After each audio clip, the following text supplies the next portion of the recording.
Son las 7:28 y vamos a hablar no solamente sobre este tema de la pensión vitalicia, sino sobre estas solicitudes de gracia, de indulto que tiene en estos momentos Balcázar y va a tener Keiko Fujimori. Para hablar de todo esto, porque parece que hay varios vacíos en la Constitución, queremos salir de dudas, con el doctor Luis Roel Alba, él es constitucionalista. ¿Cómo le va? Gracias por estar con nosotros. Gracias a ti, Albina, y a toda tu audiencia aquí en Willax. Bueno, empecemos por el tema de la pensión vitalicia. El presidente José María Balcázar, por haber tenido el encargo 4 meses, tiene el alcance de ese beneficio. ¿Puede irse a su casa con una pensión de 15.600 de por vida?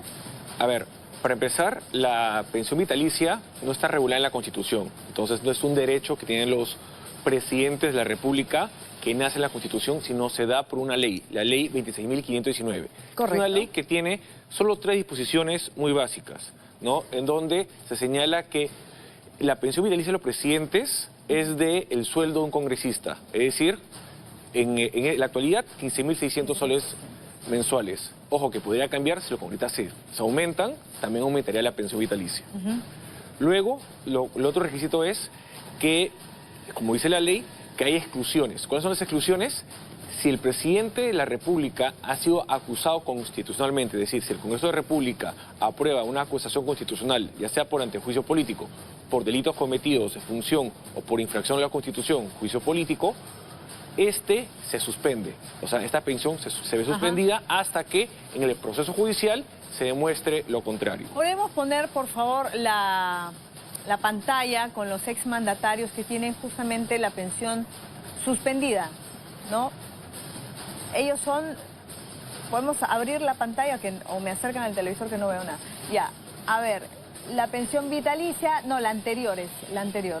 Ellos son los que han tenido el encargo. Ellos no llegan por voto popular, sino por sucesión. Justamente, ese vacío de que dice, pues la ley solo dice lo relacionado a presidente de la República. No menciona nada de si son elegidos por voto popular o si son por sucesión presidencial, que tenemos. O sea, ahí hay un vacío legal. Ese vacío legal, ¿quién llenó ese vacío? El propio Congreso, porque es el Congreso quien, a partir de su pliego presupuestal, es quien brinda estas pensiones vitalicias. ¿Podemos ver la anterior? ¿Sí? Eso es. ¿Podemos ampliarla? Gracias. Están moscas ahí en el switcher. Gracias. Entonces, ahora, todos ellos sí han sido sí han tenido elegidos por voto popular. Alberto Fujimori, Alan García, Ollanta Humala y Pedro Pablo Kuczynski han tenido en su momento la pensión vitalicia. Pero ahora la tienen embargada. Embargada por los procesos judiciales que tienen... no, pero no por el tema relacionado con una acusación constitucional. Quien en su momento ha tenido suspendida, pero luego judicializó este tema, Pedro Castillo. Pedro Castillo, como sabemos, tiene una acusación constitucional, que es lo que ha permitido que los procesen penalmente. Esa acusación constitucional, como varias que están en trámite, por el Congreso y por lo que señala la ley, se le suspendió. Pero ¿qué hizo Pedro Castillo? Presentó una acción de amparo ante el Poder Judicial y en primera instancia se lo otorgaron. ¿Por qué se lo otorgaron? Porque él dijo, ¿por qué van a tratar de manera distinta que Alberto Fujimori, que también en su momento tuvo acusaciones constitucionales y que luego de ello se le dio la pensión? Por eso se trató desigual, judicializó y en primera instancia ganó para que le reconocieran esta pensión vitalicia. Ahora, pero Pedro Castillo no ha sido elegido. No es Balcázar. Exactamente. Balcázar debería tener pensión vitalicia. Ya, y acá vamos justamente a este vacío de la ley. ¿Que lo llena quién? El propio Congreso. El Congreso aprobó una opinión consultiva de la Comisión de Constitución y Reglamento que señaló que la razón de ser de la ley es para darle un estatus, un beneficio a los presidentes que han sido elegidos con el voto popular. Pero no sucesión. Pero no sucesión. Entonces, Balcázar no tendría que tener... El antecedente más cercano es Dina Boluarte. Dina Boluarte, ni bien acabó su gobierno, solicitó a los pocos meses la pensión vitalicia. En base a esa opinión consultiva, ¿qué dijo el Congreso de la República? Se le dijo que no. Entonces, si se le dio la negativa a Dina Boluarte, también se le ha dado, o se le va a dar a Balcázar, a Ahora, pero lo que puede alegar Balcázar también es que existe el precedente de Valentín Paniagua. Exactamente. Puede alegarlo, pero acuérdese que la opinión consultiva es desde un momento en adelante. Es decir, cuando se emitió la opinión consultiva... En el Congreso. En el Congreso de la República, claro, que ya está, a partir de esa fecha en adelante... Eso zanja la discusión. Eso zanja la discusión. Pero se puede reformar esta ley de la 26.519. Tendría que reformularse para precisar estos alcances a través de otra ley, que lo emite el propio Congreso. Sobre todo porque es el Congreso quien lo da a través de su pliego. Pero ya debería, ¿no? Con la cantidad de rotación de presidentes de la República que hemos tenido. Sí, por eso que la salida creo que más rápida que tuvo en su momento el Congreso fue una opinión consultiva de la Comisión de Constitución y Reglamento y no una ley. ¿Por qué? ¿Qué pasaría si hubiera sido a través de una ley? Estos congresistas que sabían que en cualquier momento uno de ellos podría ser el posible presidente, como ya ocurrió con Gerí y con Balcázar. Llego solo por tener mi pensión de por vida. Exactamente. ¿Podemos poner a todos los que han rotado, que no han llegado por voto popular? ¿Sí? Porque claro, mira, Merino, por estar 5 días... sería sumamente injusto. En el caso de Martín Vizcarra, Francisco Sagasti y Manuel Merino tienen una suspensión en su pensión. O sea, está suspendida. Debería. No, está suspendida. Claro. Y en el caso de ellos se suspendió por... Por justamente esta opinión consultiva. Por la opinión consultiva. Exactamente. Claro. No, pues, imagínate, llegas 5 días a Palacio de Gobierno y ya por eso tienes que tener pensión vitalicia. En el caso de Gerí igual. ¿Cuánto tiempo estuvo Gerí? Meses, 2, 3 meses, igual Balcázar. Bueno, ellos, digamos, si a Balcázar se le niega, a partir de esa opinión consultiva que ya existe como presidente en el Congreso de la República, él puede recurrir al Poder Judicial, podría ir al Tribunal Constitucional. Podría ir al Poder Judicial como lo hizo Pedro Castillo, pero son situaciones diferentes. Primero, Pedro Castillo ha sido electo por el voto popular, es decir, encuadra dentro de los alcances de la ley. Y número 2, lo que a él se le suspendió esta pensión vitalicia fue por la acusación constitucional que tienen, tanto ya aprobada como las que tienen en trámite. Y tanto es así que como hubo un trato diferenciado entre su caso y el de Alberto Fujimori, que el Poder Judicial le otorga, obliga al Congreso a otorgarle la pensión vitalicia. Ahora, vamos a hablar de los indultos, ¿no? Y las gracias presidenciales. Están lloviendo, parece que fuera un talonario donde, pide tu indulto, pide tu gracia, aprovechando que hay un cambio de gobierno. En el caso de Toledo y en el caso de Pedro Castillo, son 2 exmandatarios, pero sus condiciones para la solicitud son diferentes, ¿no? Exactamente. En el caso de Alejandro Toledo se habla de un derecho de gracia común. Ayúdenos a interpretar esto, porque lo que teníamos nosotros entendido es que hay el indulto y hay la gracia presidencial. Claro, es que el genérico de esas atribuciones, esa potestad discrecional, pero no arbitraria, del presidente de la República, es gracias presidenciales. Las gracias presidenciales se bifurcan en lo que son los indultos y las gracias presidenciales en sentido estricto o común. Y estas gracias presidenciales tienen 2 causales, por exceso de carcelería o por causas humanitarias. En el caso de Alejandro Toledo sería, sí, una gracia presidencial en sentido estricto común, pero por razones humanitarias, por temas de salud que, como ya lo hemos visto, y su abogado Torres Caro lo ha mencionado, está bastante delicado y que obviamente por ahí va la vía que está. Ahora, pero la condición tiene que ser de alguien que tiene la salud deteriorada o de alguien cuya vida ya, digamos, pende de un hilo. La calidad de vida se ha visto tan resquebrajada que darle este derecho de gracia le va a permitir estar con su familia, con sus seres queridos, sus últimos días, los últimos días de su vida. ¿Eso es lo que se consigna?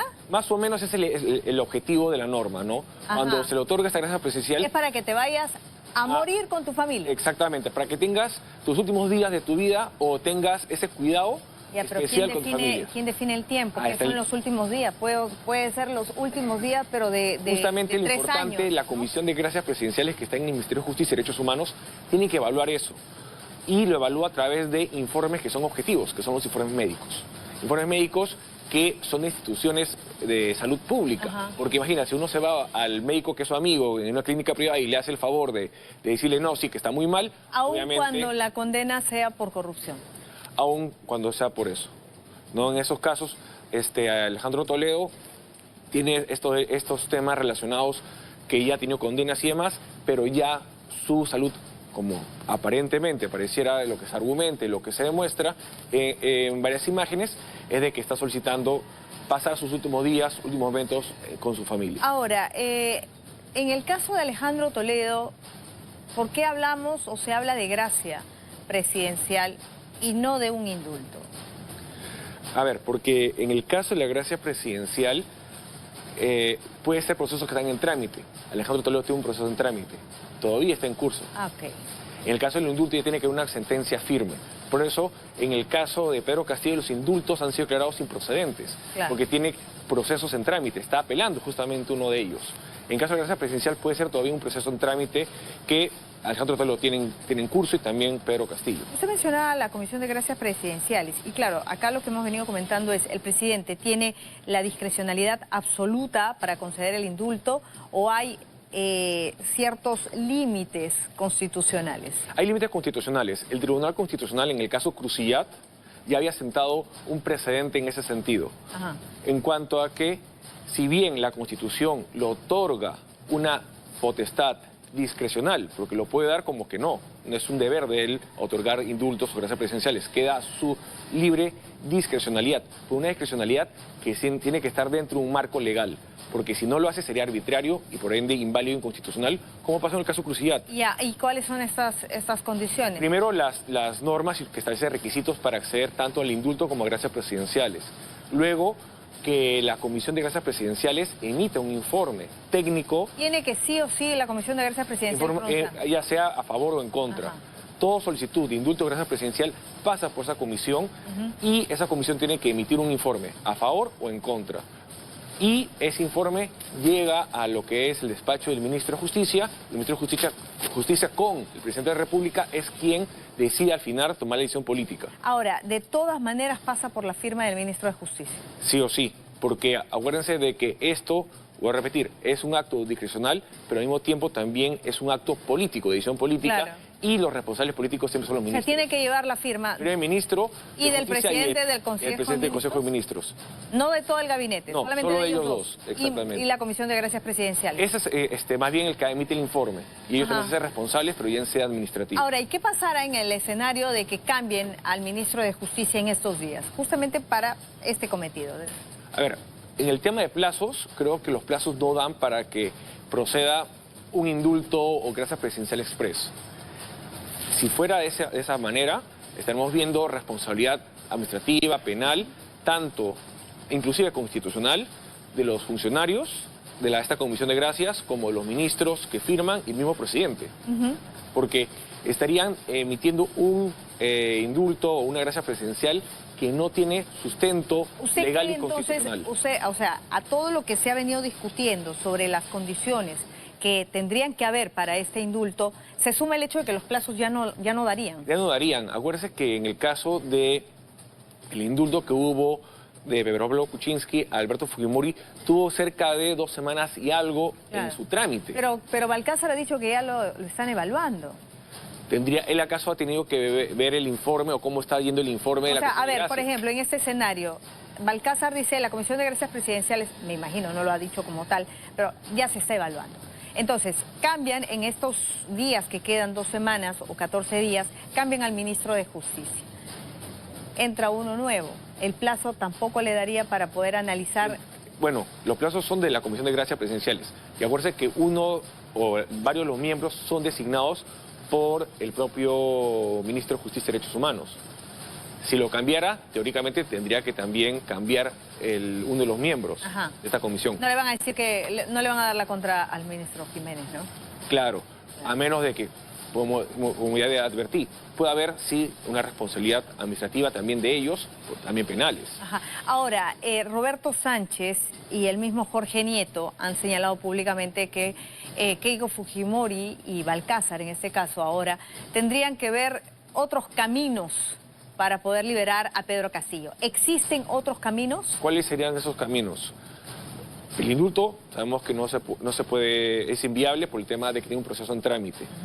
En el caso de la gracia presidencial, yo no veo exceso de carcelería, porque están dentro de los plazos que se tienen dentro de los procesos penales, y además, por temas humanitarios, se comprueba de que él está en mejor salud que varios que estamos acá. Y no, sí, está bastante chaposito, robusto. Claro, entonces, en otro caso, podemos ver entonces de que la única manera sería una ley de amnistía, pero una ley de amnistía tiene que ser general, no con un nombre específico. Porque las amnistías que inicia el Congreso de la República... No tendría que tener nombre propio. Exactamente, porque una ley no puede tener nombre propio, inclusive la ley de amnistía. Ya lo ha dicho el Tribunal Constitucional, lo ha dicho la Corte Interamericana de Derechos Humanos. Y tampoco alcanzaría el plazo, me imagino. No, pues, porque tendría que hacerlo ya el gobierno que entra con el Congreso que entra. Claro.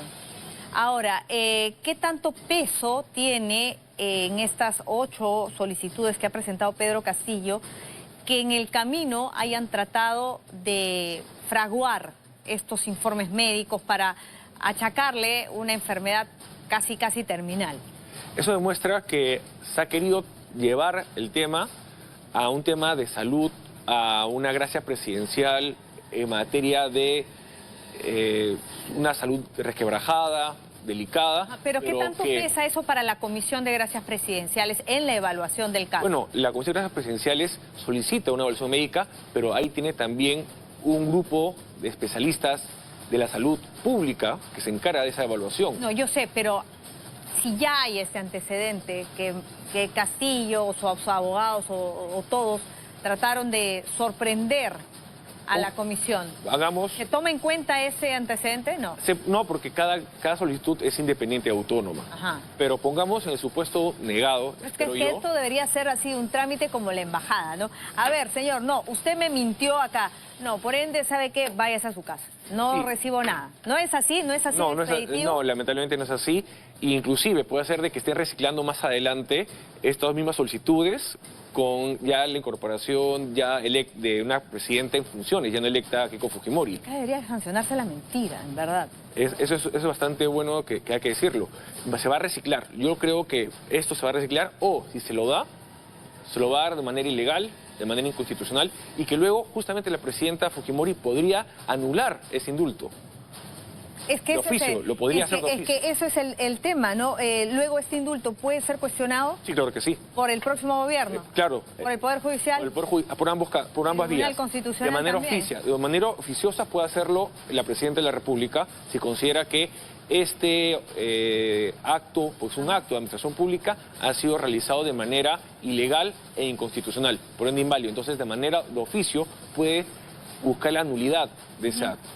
Por el lado judicial también, porque acuérdense que en el caso de Cusillat fue que se denunció y que luego se presentó contra este indulto vías judiciales para declarar su nulidad, que al final se dio.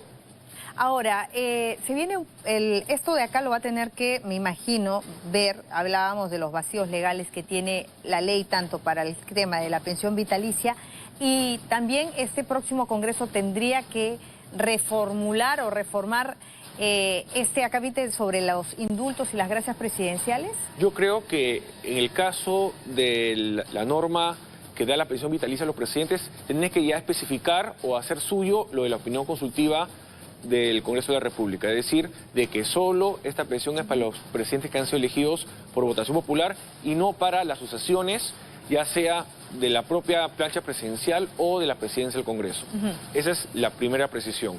Y lo segundo que debería tener el Congreso, si quiere ser un poco más exigente en cuanto a cómo dar las gracias presidenciales, ya sea indulto o gracia presidencial común por razones humanitarias o acceso a carcelería, establecer lo que tú has mencionado, de que no puede repetirse una misma solicitud varias veces, y si se ha advertido... No, y que en el camino mientes, ¿no? Exactamente, si se ha advertido en el camino de alguna de estas solicitudes previas de que ha habido mentira o ha habido falsedad, se denuncie también penalmente. Supuesto, no se puede denunciar. ¿A quién le correspondería denunciar? El procurador podría denunciarlo. El procurador del Ministerio de Justicia y Derechos Humanos, como también el Ministerio Público, de manera oficiosa, se advierte de que se ha ingresado, porque ingresar a la solicitud de un indulto de gracia presidencial con documentación falsa o fraudada, eso ya es un delito, falsedad genérica. Es que eso, además de que se tendría que denunciar y porque es un delito, ya tendría que ser el principal argumento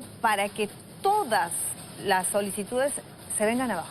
Exactamente. Pero claro, ¿cuál podría ser el argumento de estos presidentes que presentan estas solicitudes con documentación falsa o con falsedad en sus argumentaciones? Puede decir, yo no fui, fue mi abogado. Yo estaba preso. Sí, pero él fue al hospital. O sea, están las imágenes. Por eso mismo, yo creo que tendría que ser mucho más preciso y poner estas reglas adicionales. Entonces le corresponde al próximo Congreso. El próximo Congreso. Cámara de Diputados. La Cámara de Diputados y luego ratificarlo a la Cámara de Senadores. Ahora, usted ha escrito mucho sobre este tema. Se viene la bicameralidad y escuchábamos a Belmont señalar que la mesa directiva, dice, ¿no? Es como...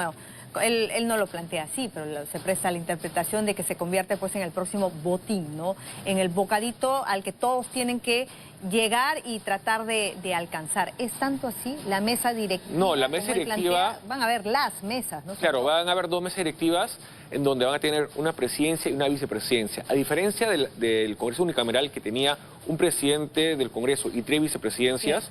Ahora va a haber en la Cámara de Diputados un presidente y un vicepresidente. Y en la Cámara de Senadores también un presidente y un vicepresidente. No van a haber segundo vicepresidente ni tercer vicepresidente. Me parece algo más coherente porque, claro, si tiene 2 cámaras, entonces ya repartes estas 4 puestos que tenías en la Cámara única en 2. Y igual va a haber junta de portavoces. Igual va a haber junta de portavoces, igual va a haber la representación de los voceros de las bancadas, va a haber comisiones ordinarias. ¿Y por qué entonces la mesa directiva se convierte en el plato que todos quieren? Y para Belmont es muy importante. Porque es la cara visible del Congreso de la República. Es la cara visible porque es el titular, o van a ser los titulares, porque se van a turnar tanto el presidente de Diputados como el Cámara de Senadores. Pero la presidencia de estas cámaras no recae sobre los que llegan con más alta votación.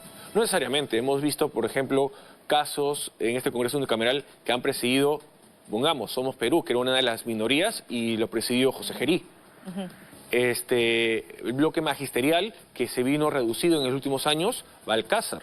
No necesariamente los que tienen más alta votación vienen a ser los presidentes del Congreso. Puede ser porque por acuerdo de los grupos parlamentarios se establezca tener a otra persona de un bloque para que asuma.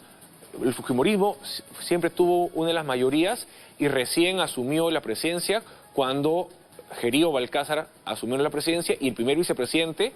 En aras de la gobernabilidad, ¿sería bueno que tenga este próximo Parlamento a alguien de Fuerza Popular en la mesa directiva, en cualquiera de las dos? Yo creo que más que eso, pero es un gesto político a la inversa de Keiko Fujimori. ¿Cuál es la gran crítica que le han hecho a Keiko Fujimori y que fue el caballito de batalla de su oposición en las elecciones? Que ella iba a controlar todo el poder, que controlaba el Tribunal Constitucional, la Junta de Justicia, etcétera, y que iba a controlar el Congreso también. Para quitar un poco de ese peso que está acumulando el poder, podría señalar de que a sus aliados políticos, Renovación Popular, tal vez Buen Gobierno, darles la presidencia a cada uno de ellos de una Cámara. Ojo, no estaría perdiendo ni el control, ni estaría dándole a la oposición, sino estaría dándole a sus aliados políticos una visibilidad distinta como gesto político de que ella no acumula poder y que está cediendo a sus aliados. Muy bien. Bueno, hay muchos temas más por hablar. Le agradezco muchísimo. Muchas gracias, Alvin. Por haber estado con nosotros acá. Luis Roel Alba, abogado constitucionalista.